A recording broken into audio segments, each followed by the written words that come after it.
है आपके पास, आप उसको कैसे घर से भगाएंगे या कैसे कहेंगे कि हाँ जी आपके बीवी बच्चे खोज रहे हैं, आपके बेटा का फोन आया था, आप घर जाइए।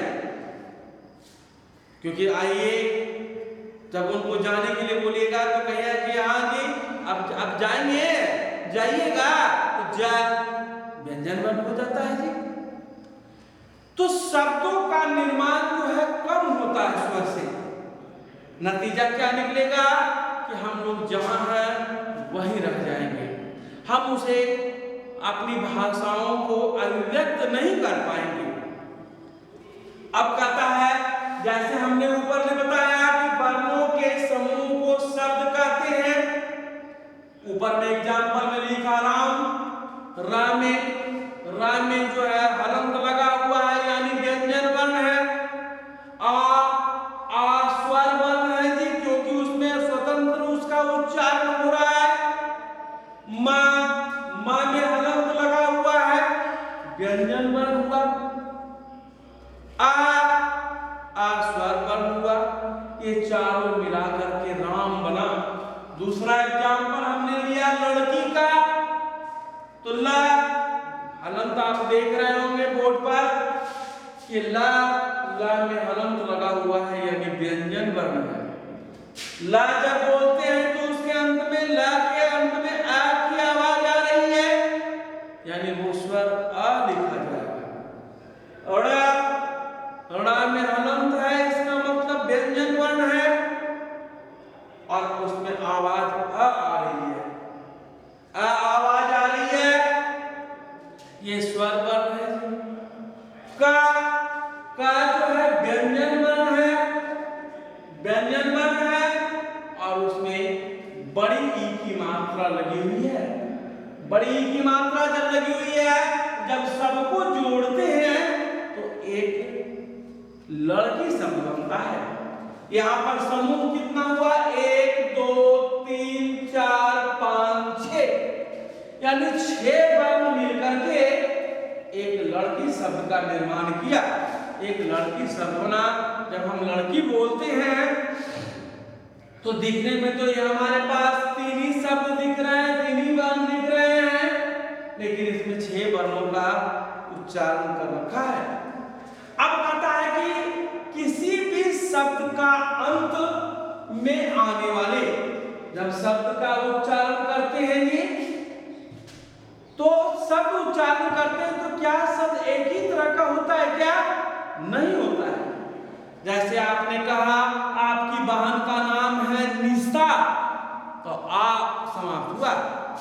आपकी बहन का नाम है निशु, उकार से समाप्त हुआ। आपने कहा कि पानी, ये बड़ी ई की मात्रा से समाप्त हुआ। आपने कहा किताब, आ से समाप्त हुआ जी। आपने कहा कि ऋषि, ऋ से समाप्त हुआ जी। आपने कहा सुधा, आ से समाप्त हुआ।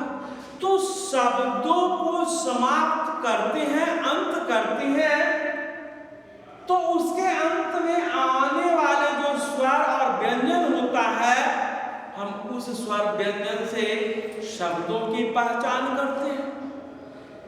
जौन सा स्वर आएगा हम उसी स्वर से उसकी पहचान करेंगे। जैसे आ से अंत होने वाला, आ से अंत होने वाला, आ से अंत होने वाला शब्द आकार अंत का शब्द कहलाता है। आ से अंत होने वाला शब्द आकार अंत कहलाता है। आ से अंत होने वाला शब्द आकार अंत कहलाता है। आपने आ बोला होगा, माथा,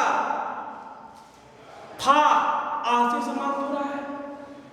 छोटी ई से समाप्त होने वाला शब्द छोटी इकारांत कहलाता है। बड़ी ई से समाप्त होने वाला शब्द बड़ी इकारांत कहलाता है।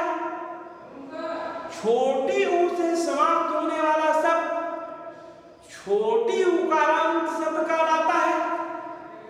बड़ी ऊ से समाप्त होने वाला शब्द बड़ी ऊ से समाप्त होने वाला अंत होने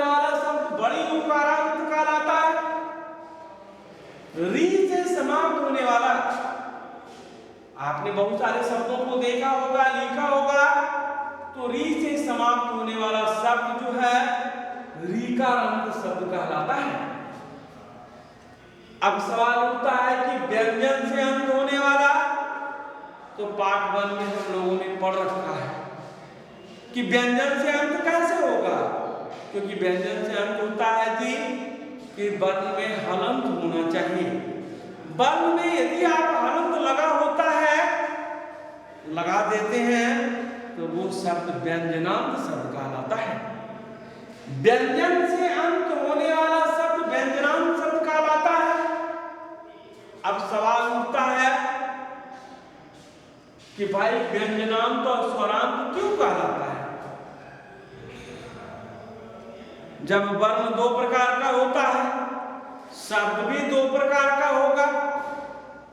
जिस तरह से आपने वर्णों को पहचाना कि जिसमें कोई हलंत लगा नहीं होता है, वो स्वर वर्ण कहलाता है, और जिस वर्ण में हलंत लगा होता है वो व्यंजन वर्ण कहलाता है।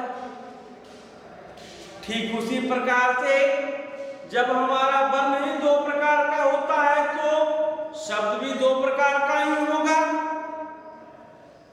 स्वरांत शब्द और व्यंजनांत शब्द। जिस तरह से आपने स्वरांत शब्द को पहचाना, स्वर वर्ण को पहचाना कि जिसके अंत में कोई हलंत नहीं होता, वो स्वर वर्ण कहलाता है, और जिसके अंत में हलंत होता है वो व्यंजन वर्ण कहलाता है। ठीक उसी प्रकार से स्वरांत और व्यंजनांत शब्दों को भी पहचान लेंगे। स्वरांत शब्द वैसे शब्द जिसका अंत बिना हलंत का होता है, वैसे शब्द जिसका अंत जो है बिना हलंत का होता है, उसे हम स्वरांत शब्द कहते हैं। वैसे शब्द जिसका अंत हलंत से होता है, वैसे शब्द जिसका अंत हलंत से होता है, उसे हम व्यंजनांत शब्द कहते हैं। अब कहता है कि आपने पार्ट 1 और 2 में पढ़ा कि वर्ण 2 प्रकार का होता है, स्वर वर्ण और व्यंजन वर्ण। स्वर वर्ण जो बिना मदद या सहायता के बोला जाता है, व्यंजन वर्ण जो स्वर की सहायता से बोला जाता है। अब सवाल उठता है कि जब वर्ण 2 प्रकार का है, तो शब्द भी 2 प्रकार का ही होगा, स्वरांत शब्द और व्यंजनांत शब्द। अब 2 प्रकार का शब्द हुआ, तो हम पहचानेंगे कैसे? तो जिस शब्द में हलंत लगा हुआ नहीं होगा, स्वरांत कहलाएगा, और जिस शब्द में हलंत लगा हुआ होगा, वो व्यंजनांत शब्द